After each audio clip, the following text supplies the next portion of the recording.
4 plus the corollaries where necessary, right? So let's start with like number 1. Okay, we're going to start with number 1. Now, with number 1, we have an angle at the center, okay, which is 124 degrees, right? That's an obtuse one. Then we have got this angle at the circumference, okay? So for number 1,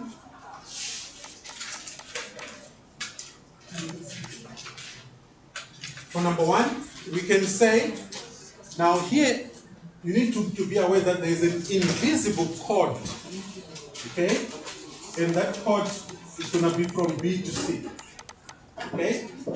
So chord BC, which is invisible, subtends this angle, which is equal to 124 at the center. It also subtends angle A, which is equal to X at the circumference. So we use theorem 2 here. So I'll say, I want to calculate X, so I can say X is equal to half of. Now here you have to specify that it's half of obtuse, okay? That would be obtuse B or C.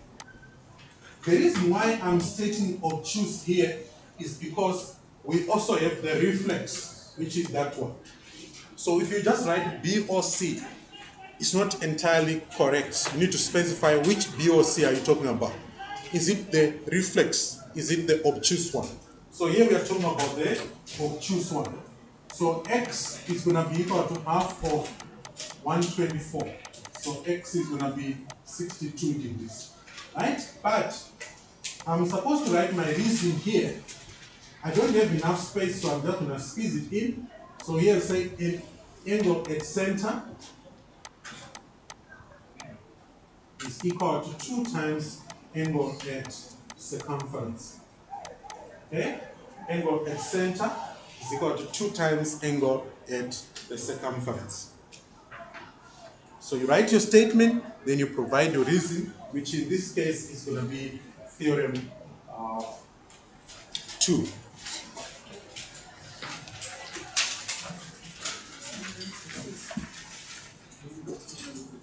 Okay?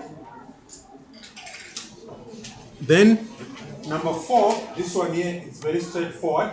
We've got a diameter, okay? A diameter here which is AC, and there's an angle which is equal to 90 degrees at the center.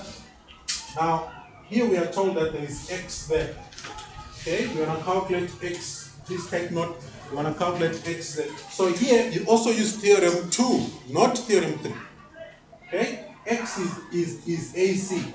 So here, we'll say X will be equal to 2 times angle B. Okay, 2 times angle B, then we say angle at center is equal to 2 times angle at circumference. So X is going to be 2 times 90, because this angle here, it's already indicated there that it's equal to 90 degrees. So X is going to be 180 degrees.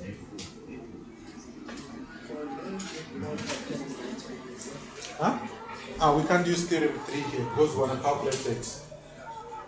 Remember, theorem 3 originates from theorem 2. AC is the diameter, right? Yeah. But it be nice that AC has to be. Alright, now be very careful. The question is not asking us to prove that AC is a diameter. The question is asking for the size of the angle. So we just use theorem 2. Because theorem 3 originates from theorem 2. It's only a case where you're asked to prove that a line is a diameter. That's when you use the converse of theorem 3. But the question is not asking for the converse of, it's not asking for us to prove that AC is a diameter. All right.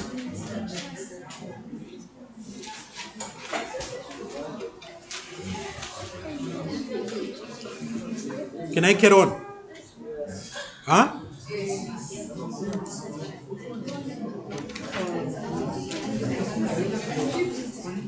Okay. Number 6 now. Right. Number 6. Okay. What I'm gonna do is let me just take this page out. Let me clear it. Just give me a second. Let me. So we have our nice diagram there for question 6. Right now, question 6 is slightly more complex because of the shape. Okay? If we want to calculate, here we need to calculate x. Can I have your attention, please? If you want to calculate x, okay, the only way you can calculate x is by finding the size of that angle. Okay, this one here,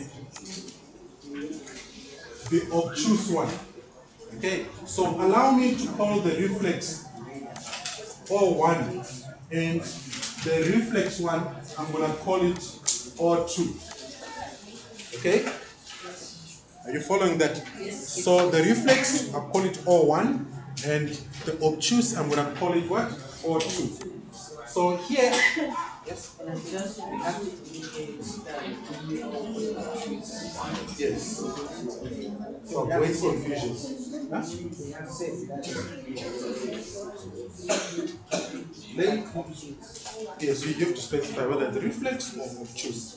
If you don't want that, then you can do what I just did. Then you say O1 and what? O2. You specify now on the diagram. Yes. Yes. Okay. A. So here we have to identify a triangle that we can use to determine what? O2.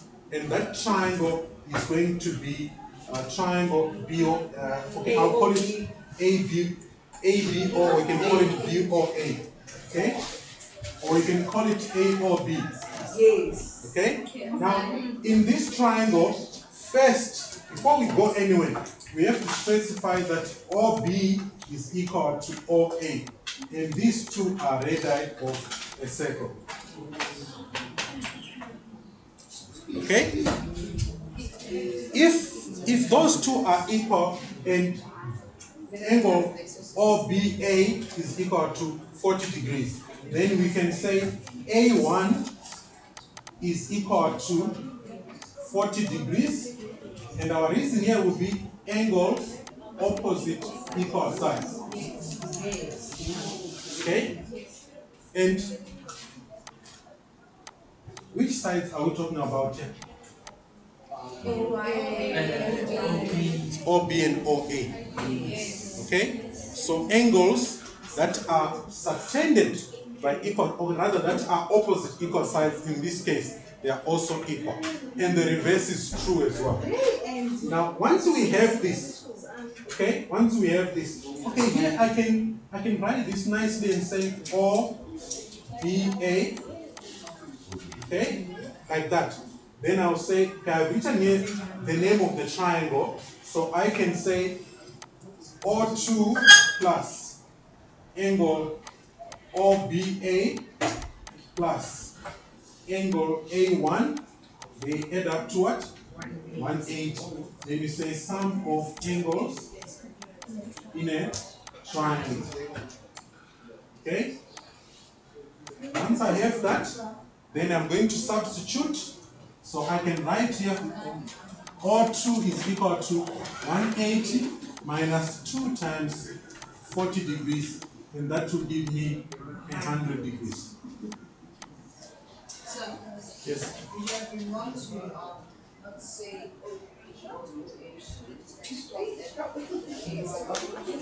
What?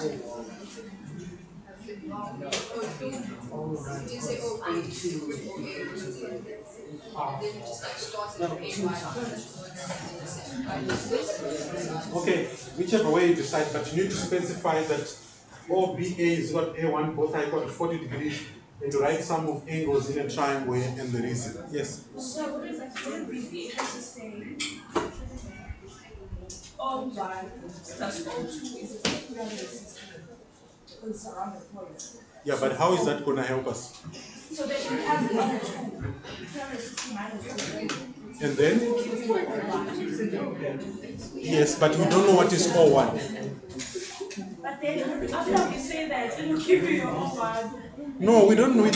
Okay, what are we trying to calculate? Wait. we need to calculate the O2. If you want to determine O2, can we have one lesson? If you want to determine O2 and you want to use O1, how are you going to get O1? How are you going to get O1? Okay, so you can't use O1 here.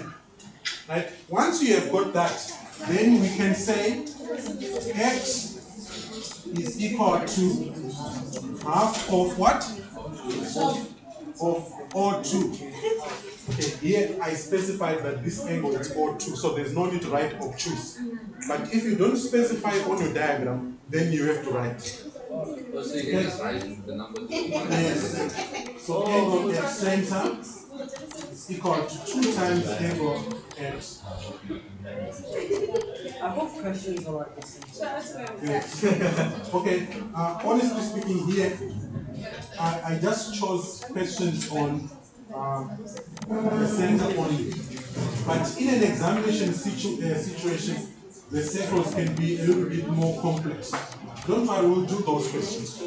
Okay, they will combine all the theorems now in one question. Yes. Yes.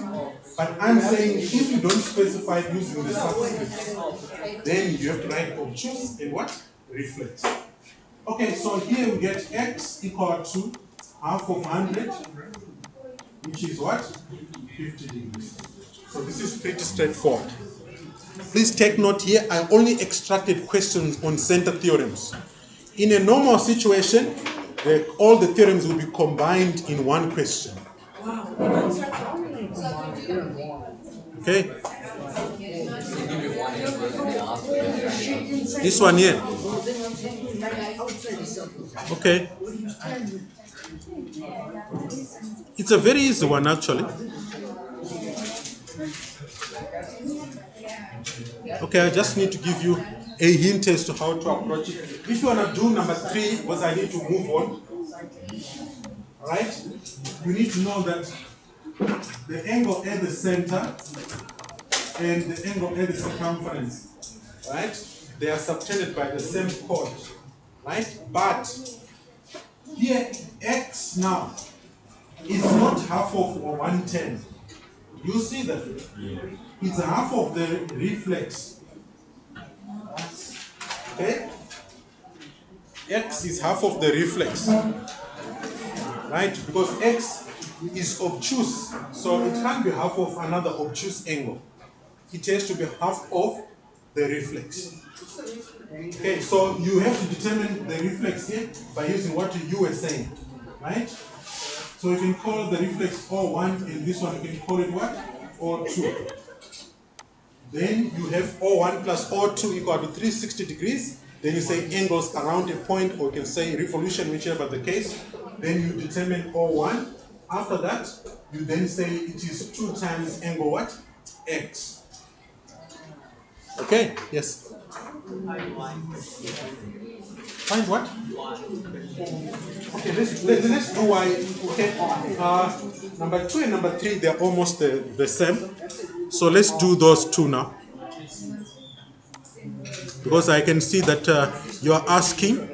So for the sake of those who are asking,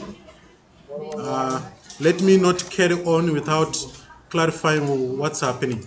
Okay, so I'm gonna screenshot these 2. I don't know what that's.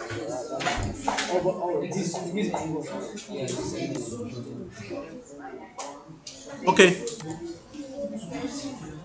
So let's start with number 2. Right? Number 2, if you want to get angle Y, okay, please be aware that it's not 2 times that angle, but it's 2 times the reflex. Okay, so Y is going to be equal to half of. Now in this case, I have to specify that it's half of reflex BOC. Okay, and then my reason, okay, I have to specify my reason here. My reason will be angle at center equal to 2 times angle at circumference. So y is going to be equal to half times 244 degrees, which will give you 122 degrees. Okay? Now, for the other one, okay, let me call this one O1 and that one I'll call it what? O2. For that one now, first I'll say we are doing number 3. Let me start at the top. So O1 plus O2 is going to be equal to 360 degrees. Then you can say angles around a point. Okay? Okay, you can check your acceptable reason. I think angles around a point is the, yeah, right? That's the most common one. Right? Then from there, we need to know that O1 is going to be equal to 360 minus 110. And you get what? 250. Right? Then you say X is equal to half of O1. And here it will be angle at center is equal to 2 times angle at circumference. So X will be equal to half times 250 degrees, which is equal to 125. Yes.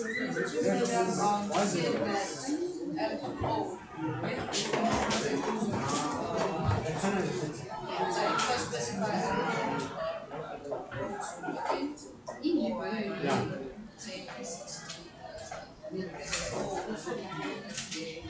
Which one?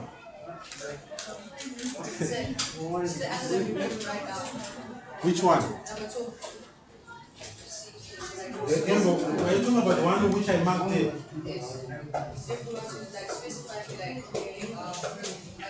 Call it O2 or O1. Yeah, it's fine.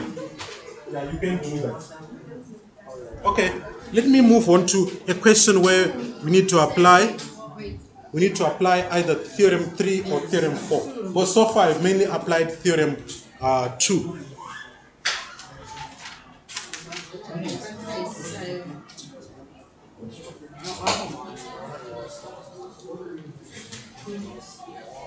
Okay, by the way, your homework, can I have your attention? Your homework, you do those 2 questions at the back. Okay? Your homework, you do those 2 questions at the back. Okay? Those 2 at the back. That's your homework. Okay, please allow me to carry on.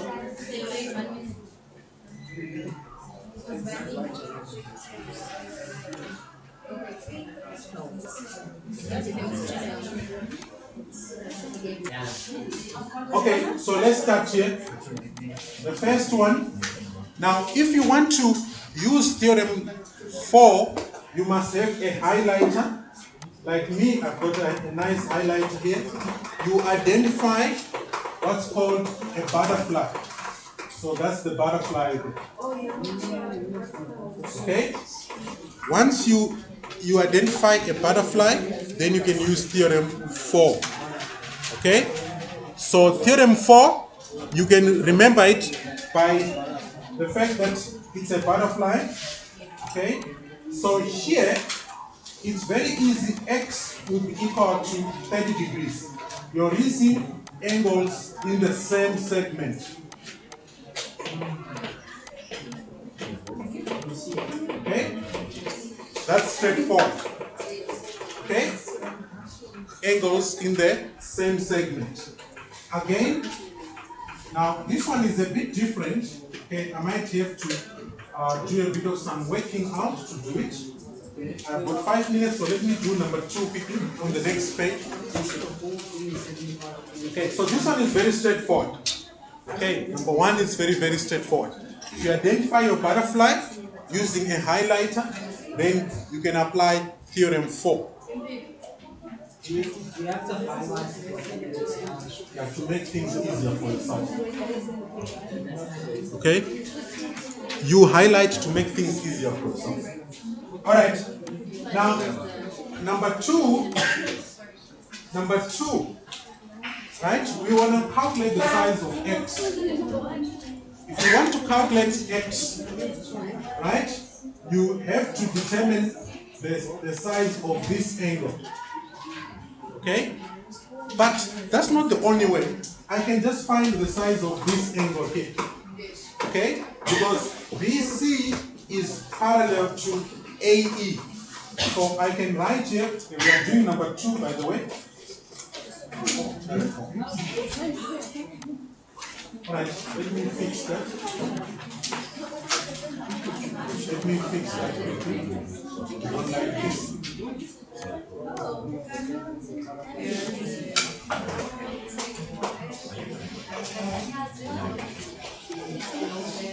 But before you go, I'm almost done for the class. So, number 2, first thing you say, angle EAB is equal to angle B. And the reason is because they are alternate angles. And then you must state the lines that are parallel. So in this case, you can say EA is parallel to BC. Okay? Please remember, if you identify alternate angles, co-interior angles, and corresponding angles, you have to state the lines that are parallel. So this part here is very important. Right? So from here, we can say angle B is equal to 75 degrees. Then, therefore, x is equal to angle B. They are both equal to 75 degrees. And our reason will be angles in the same segment.